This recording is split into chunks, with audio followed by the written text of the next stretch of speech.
Non, je ne suis pas devenu triste et dépressif. Mais je constate une chose. Je constate que les ténèbres deviennent plus noires que jamais. L'air est devenu irrespirable, ne croyez-vous pas?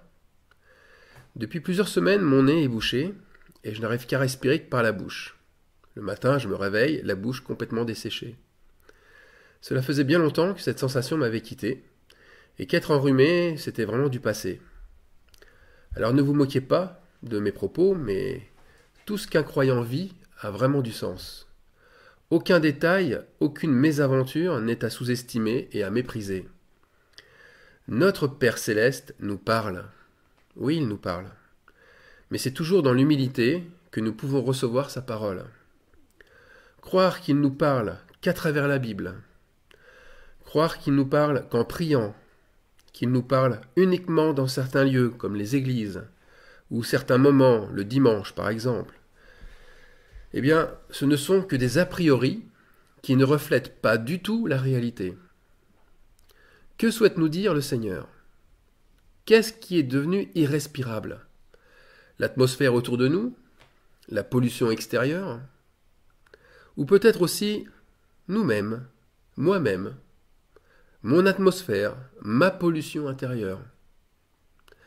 Mais vu que le pardon est dans mon cœur et pas seulement sur mes lèvres, vu que je n'ai personne dans le nez, que mon combat n'est surtout pas contre la chair et le sang, mais contre les esprits mauvais, je ne pense pas que le problème vienne de moi. Je pense qu'au contraire, beaucoup ne peuvent plus me sentir. Le nombre de mes abonnés vidéo, Stein, l'évolution du nombre de mes vues, elle aussi, n'est plus ce qu'elle était il y a quelques mois, et les insultes augmentent dans les commentaires. Alors je crois que ce n'est pas une simple intuition, mais on me juge sans valeur, et j'inspire de la répugnance. Mes messages empestent, polluent, vraiment polluent l'atmosphère de beaucoup de croyants, qui ne me supportent plus, qui ne me portent plus en odeur de sainteté, comme on dit. Je pense que mes messages vont trop à contre-courant de leur credo, et cela leur montre trop souvent les choses qu'ils refusent de changer. Et cela leur montre, bien sûr, qu'ils préfèrent les ténèbres à la lumière. Alors je ne suis pas le premier à qui cela arrive. Et je ne suis pas le premier à le constater non plus. Tous les prophètes, les uns après les autres, se sont fait railler et critiquer pour leurs discours en décalage. Mais rassurez-vous, ça ne me décourage pas pour autant. Ce que j'ai à dire de la part du Seigneur, cela passe en premier dans mes intentions. Alors pour en revenir à ce qui est irrespirable, à part moi, eh bien les innombrables incendies de cet été ont rendu en tout cas l'air étouffant, l'air irrespirable. Et dernièrement, on a le scandale de cette entreprise, Lubrizol, classée à haut risque de pollution, et même Seveso, c'est-à-dire à haut risque de catastrophe sanitaire, par les produits dangereux, toxiques qu'elle accueille, et dont le gaz a vraiment pourri l'atmosphère à plus de 200 km aux alentours. Eh bien, Ferrat chantait déjà en 1965, dans la chanson La Voie lactée, il chantait Jésus, Marie, quelle décadence! Quelque chose est pourri dans mon royaume de France. Je suis considéré autant qu'un camembert. Ça, c'était en 1965. Eh bien, aujourd'hui, c'est désolant, mais le camembert vaut plus cher que la valeur de beaucoup de personnes. Quand des millions de gens sur la planète n'ont plus accès à l'eau potable, et que, sans le nommer, le grand lobby Coca-Cola en profite pour s'implanter en colonisant le pays et à imposer sa seule boisson potable, et même plus, parfois le seul aliment à prix abordable, c'est le Coca-Cola, et que cela crée de nouvelles maladies, de nouveaux fléaux, il y a vraiment de quoi mesurer le cœur de l'homme naturel. Vraiment. Le péché est à son comble, l'iniquité a atteint son paroxysme. C'est vrai, on peut dire que les produits marchands sont mieux considérés que l'espèce humaine. Et nous ne sommes plus en 1965. 54 ans après, les choses sont devenues pires, abjectes, répugnantes, vomissables. C'est clair, tout s'évalue, tout a un prix. On doit, pour avoir de la valeur, être productif, compétitif. L'être humain est considéré uniquement par cette échelle des valeurs, la productivité. Le reste, ce n'est que du bavardage, ou alors des mots prononcés soit par des utopistes rêveurs, ou alors par des manipulateurs qui continuent à user et à abuser de l'hypocrisie. En éducation, dans l'enseignement, ça c'est ma profession, il y a ce mot abject qui m'irrisse au plus haut point, qui m'irrisse le poil, l'efficience. Être efficient, cela veut dire justement productif, avec cette plus-value de performance. Il faut produire un résultat positif, mais attention, pas seulement, le plus rapidement possible. On va donc valoriser l'élève qui apprend et qui restitue la connaissance le plus vite possible. Si vous ne faites pas partie de ce critère, vous devenez ce qu'on appelle communément un cassos, un marginal, un laissé-pour-compte, un rebut de la société. Alors certes, on va vous aider au début, histoire de soulager un petit peu sa conscience, mais ensuite la société vous laissera tomber comme une vieille chaussette. Au passage, dans ma profession, comme ailleurs, on n'entend que des nouveaux suicidés. On constate aussi des compagnies aériennes qui font faillite, entraînant avec elles d'autres entreprises, etc., etc. Et le monde va bien dans tout ça? C'est la question qu'on pose.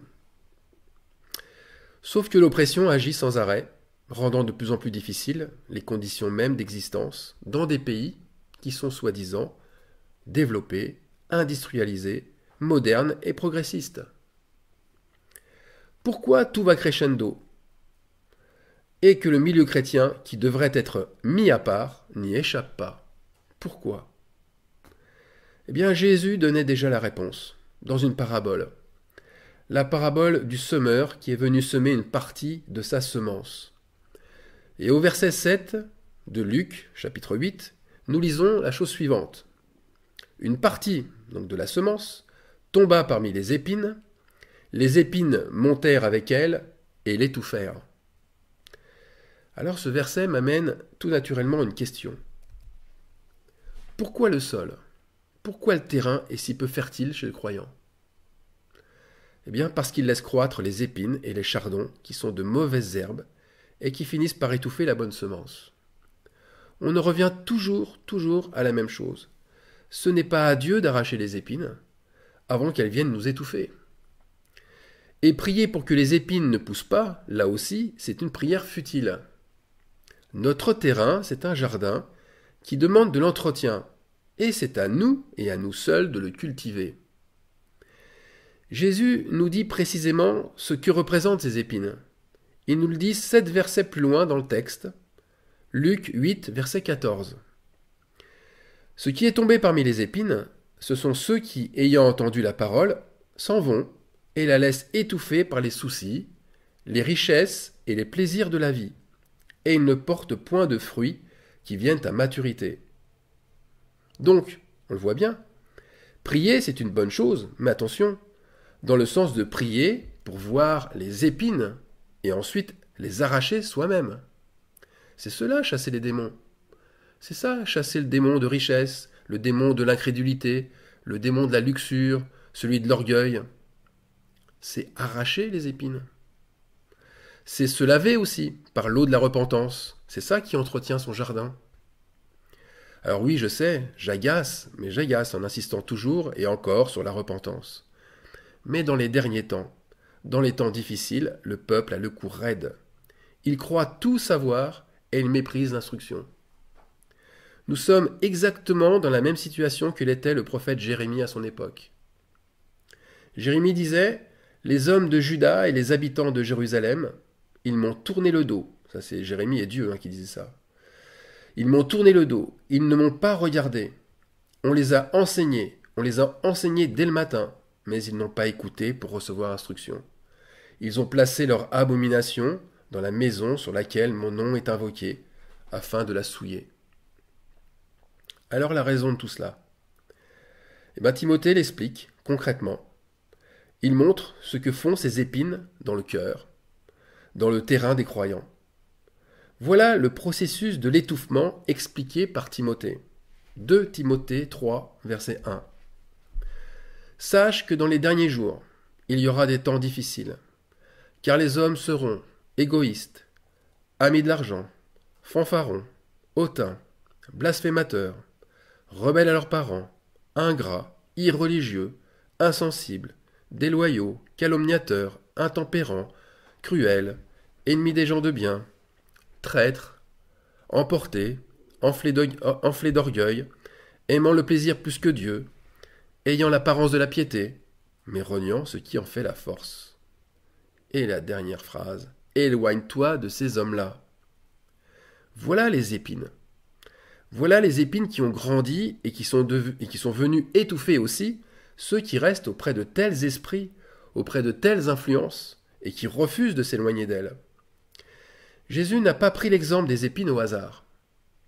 Une personne qui a des épines, elle fait forcément mal aux autres. Elle pique ceux qui s'y frottent. L'expression « qui s'y frotte s'y pique » leur est vraiment très bien appropriée. Donc ceux qui fréquentent, qui portent intérêt aux épineux, eh bien ils reçoivent alors des injures, ils reçoivent des paroles dures, du mépris. La sévérité des épineux n'est pas de la sagesse. Leurs réprimandes blessent et sont injustes. Et bien sûr, leur fruit de l'esprit n'est qu'apparence, et leur amour manigance. Et croire que les épineux ne sont pas dans les églises, c'est tout aussi absurde que de se croire invincible parce qu'on a la foi. Donc les actes des disciples sont bien là. S'éloigner des choses et des êtres qui font le mal.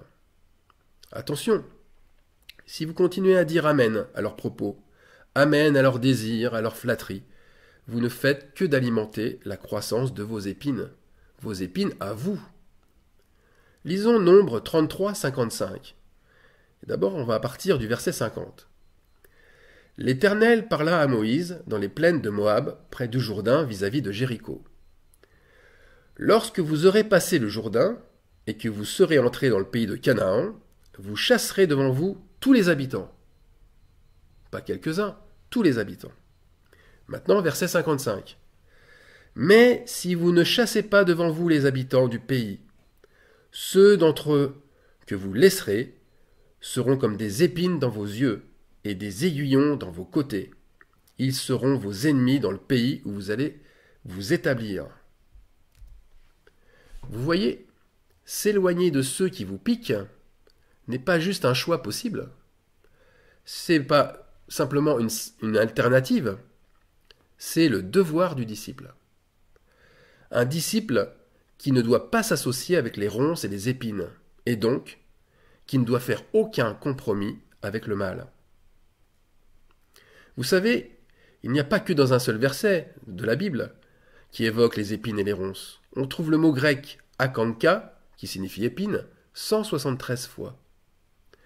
L'auteur de la lettre aux Hébreux y voit même la cause principale de la répudiation et de la malédiction. Car, dit-il, on finit par y mettre le feu. Hébreux 6, verset 8. Mais ce qui est surprenant, c'est de voir Jésus lui-même avec une couronne d'épines sur la tête. Lui qui n'est même pas un homme naturel comme nous, mais qui est sans péché, donc qui devrait être sans épines. Alors dans Jean 19, verset 2, nous voyons que ce sont les soldats qui tressèrent eux-mêmes une couronne d'épines et la posèrent sur sa tête. Pourquoi notre Père céleste inspire-t-il cet acte d'apparence injuste à ceux qui mettent son Fils unique sur la croix? La réponse, c'est qu'ils ne savent pas à ce moment-là ce qu'ils font. Ils ne savent pas qu'ils agissent selon la justice de Dieu. Ils font ce qu'on appelle une œuvre qui les trompe. Ils pensent au contraire se moquer de Jésus et l'humilier davantage en lui mettant une couronne d'épines sur la tête. Mais la raison principale, c'est pour qu'au moment de leur jugement, ils reconnaissent celui qu'ils ont humilié, méprisé, celui à qui ils ont percé les mains en agissant comme Timothée le montre, c'est-à-dire en ayant laissé étouffer la semence par leurs épines. Ils reconnaîtront alors que le châtiment qu'ils ont reçu, eh bien, il était juste et il était mérité, parce qu'ils recevront justement le châtiment de leurs actes. Donc, Si vous-même vous êtes senti un jour comme trahi par des porteurs d'épines, ne vous méprenez pas.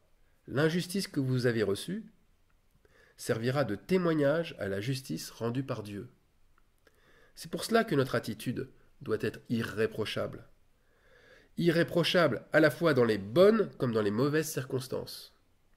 Car tout est au service de la vérité. Tout. Et le meurtre, le mensonge, la calomnie et la trahison sont en fait des armes de justice qui serviront au jour de la lumière, qui serviront à révéler les ténèbres de ceux qui les ont choisis. Alors pour terminer, j'aurais un conseil à vous donner, mais à nous donner, à nous tous. Ne soyons pas une épine pour notre prochain, c'est-à-dire une occasion de chute pour l'autre, mais arrachons nos piquants en faisant le bien, en confessant nos fautes les uns aux autres, en évitant aussi de blesser qui que ce soit par des paroles dures, par des paroles accusatrices. Soyons plutôt celui qui console, qui exhorte dans la douceur et l'amour. Ne soyons pas celui qui ressort sans cesse le même plat, celui des fautes des autres, en leur montrant leurs imperfections, leurs échecs passés et leurs défauts. Mais prions plutôt pour que notre Seigneur leur ouvre les yeux. Aujourd'hui, cela fait jour pour jour 2 ans. 2 ans que ma mère s'est endormie en Christ. Son souvenir reste comme un parfum, comme une odeur de sainteté et de réconfort pour moi, et je suis sûr aussi pour les autres. Elle était toujours à relever celui ou celle qui était attristé, et jamais à se plaindre de ses douleurs. Ce parfum de gentillesse et de dévouement se manifestait par des gestes délicats et attentionnés de sa part. C'est ce qui faisait d'elle vraiment une sœur appréciée par tous. On recherchait sa présence, on se confiait facilement à elle. Elle qui aimait les fleurs, elle qui était comme une rose. Alors soyons comme une rose, et plus précisément la fleur de la rose, dont l'éclat embellit le lieu, dont le parfum crée une attirance pour les insectes pollinisateurs, mais aussi dont le parfum repousse les prédateurs. Et enfin évitons d'être un parfum irrespirable, une pollution pour l'autre. Ne soyons pas l'épine, le chardon qui pique et qui blesse celui qui vient à notre contact. Amen.